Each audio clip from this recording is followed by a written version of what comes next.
Hello there, I'm the Biblical Translator, and today's scripture is taken from Luke 7:7.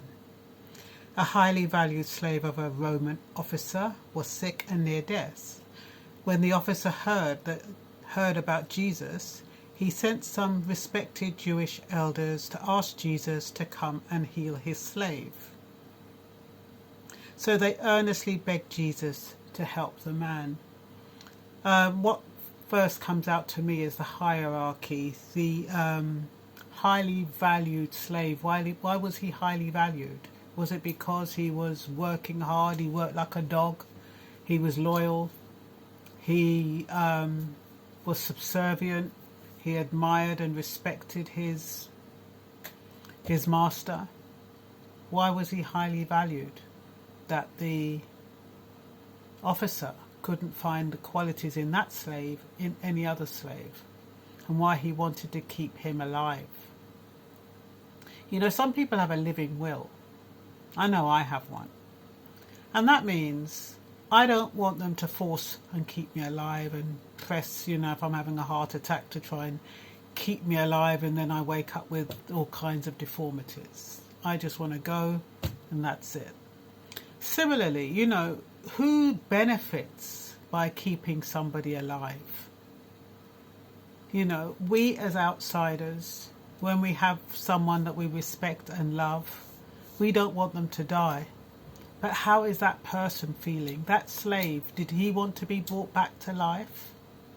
How did it favor him? Would he have preferred to die? That's not what this chapter is about, this scripture is about. But the respected elders, they earnestly begged Jesus to help him. By earnestly begging, it means that Jesus wasn't an easy target. He didn't just, if somebody said, look, I need you to help me, he just runs and helps people.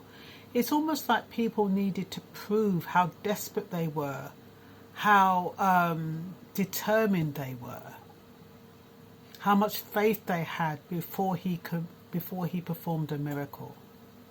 And so they had to earnestly beg him to come and see the man. And they were successful. He relented, and he was making his way to the man's home, or the Roman officer's home. And just as he reached the house, the Roman officer says, oh, no, you can't come in. My home isn't worthy. And that kind of made me feel a bit,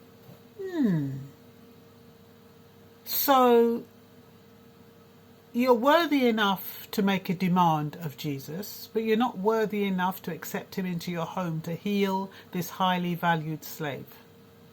Does that make any sense?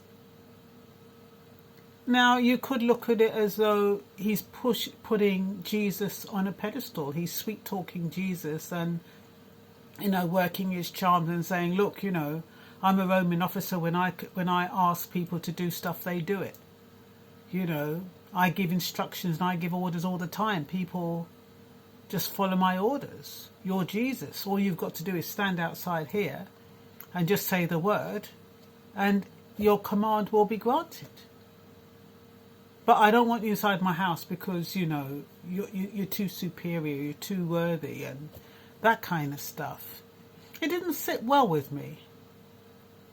It didn't sit well with me because he'd gone through the trouble of asking his respected elders to get Jesus to come and see the slave and heal the slave.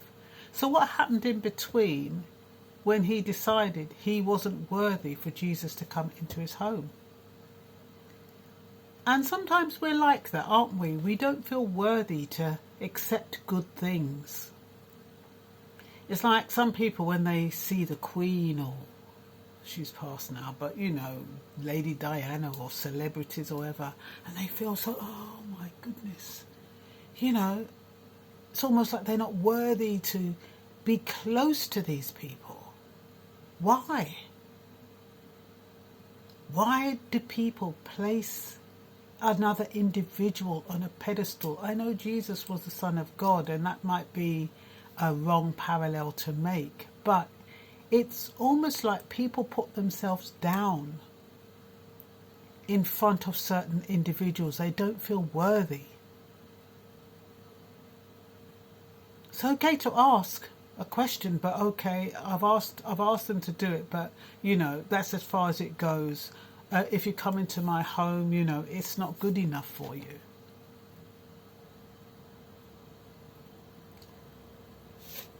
Just my opinion. As Jesus, I mean, he probably had so much more things to do. He was probably relieved that he didn't have to go in and do some physical work and physical talking. He was just able to say, okay, you're healed from a distance, and the person was healed. But it does tell you that healing has no proximity. When you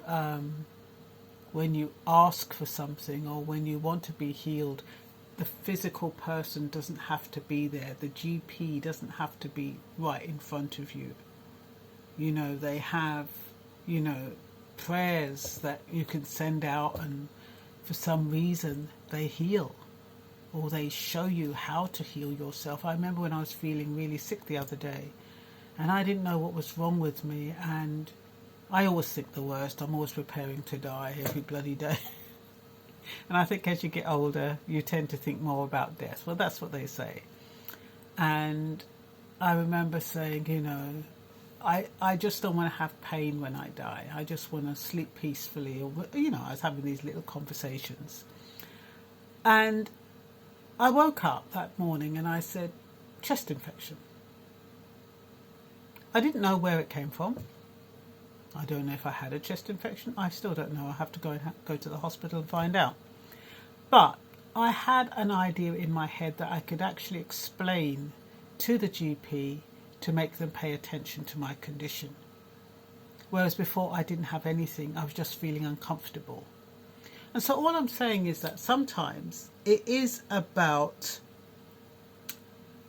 having people, not necessarily when you want something done, is either just putting it out there and letting the universe take care of it, or you go the physical route and you see a GP and let the GP touch you and heal you and come into your space. The time is going quite quickly, so I'm just going to read out my notes, what I've written here. If anyone deserves your help, this is what the respected elders said to Jesus. If anyone deserves your help, he does. For he loves the Jewish people and even built a synagogue for us. Jesus relented and made his way to the home. But then the Roman officer sent friends to say, Lord, don't trouble yourself by coming to my home, for I'm not worthy of such honor. Instead, like I said, he sweet-talked Jesus, paralleling the way he gives orders to staff to the way Jesus can command, and it will be done. Power has no distance. Authority has no distance.